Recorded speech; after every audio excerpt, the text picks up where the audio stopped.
देखिए ये 2014 का आया हुआ क्वेश्चन है। The slope of the tangent to the curve y minus x to the power 5 का whole square equal to x bracket के अंदर है 1 प्लस एक्स स्क्वायर का whole square at the point 1 3, मतलब कि 1 इस पॉइंट पे इसका हमें टेंजेंट का स्लोप निकालना है। तो ये तो पता ही है कि केवल हमें सबसे पहले इसको डिफरेंशिएट कर देंगे विद रिस्पेक्ट टू x।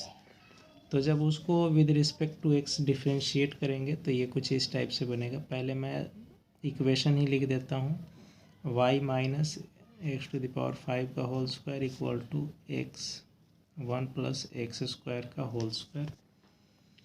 तो ये हो जाएगा, जब हम इसको डिफरेंशिएट करेंगे तो ये हो जाएगा 2y minus x to the power 5, y का डिफरेंशिएट y1 माइनस, अब इसका differentiation 5x to the power 4, और ये प्रोडक्ट रूल से कर देंगे।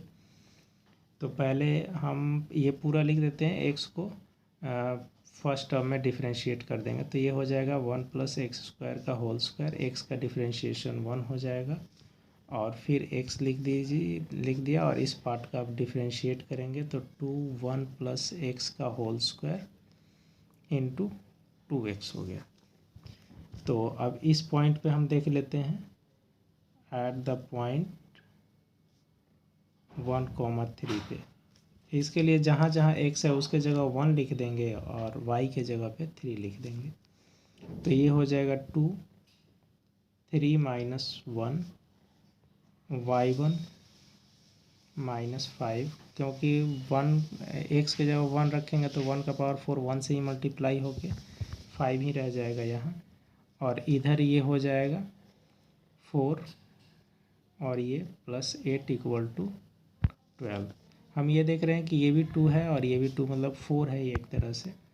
तो यहाँ से हो जाएगा y1 minus 5 equal to 12 over 4 cut के 3 हो गया। तो इसका मतलब कि y1 equal to 3 plus 5 equal to 8 हो गया। अब एक ये दूसरा क्वेश्चन है। इस क्वेश्चन में क्या है कि ये डोमेन दिया हुआ है 0 से 4 पाई तक, और ये रेंज है, को डोमेन है इसका 0 से पाई तक। We defined by f(x) cos inverse cos x। The number of points find out करना है 0 से 4 पाई के बीच में। तो इसके लिए हम इसका cos इनवर्स cos का ग्राफ हमें पता है, तो ये कुछ इस टाइप से होगा, पाई पे ऊपर जाएगा, फिर समथिंग लाइक दैट।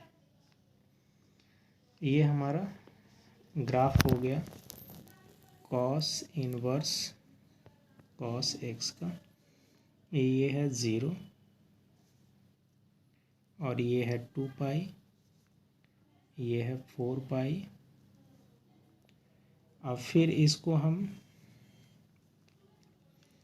ये दिया हुआ है कि एक तो इसका ग्राफ बना लिया। अब f(x) दूसरा इक्वेशन है कि 10 माइनस एक्स टोटल का ओवर 10, मतलब कि 1 माइनस एक्स ओवर 10 हम इसको लिख सकते हैं।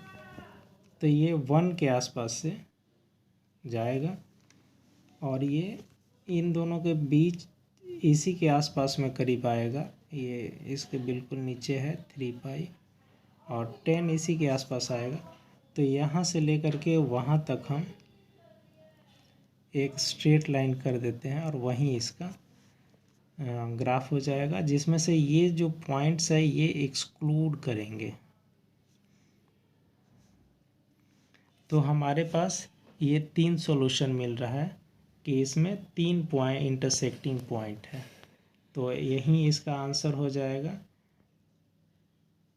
इंटरसेक्टिंग कितने नंबर ऑफ कर देते हैं इंटरसेक्टिंग पॉइंट इक्वल टू 3, यही इसका सॉल्यूशन हो गया।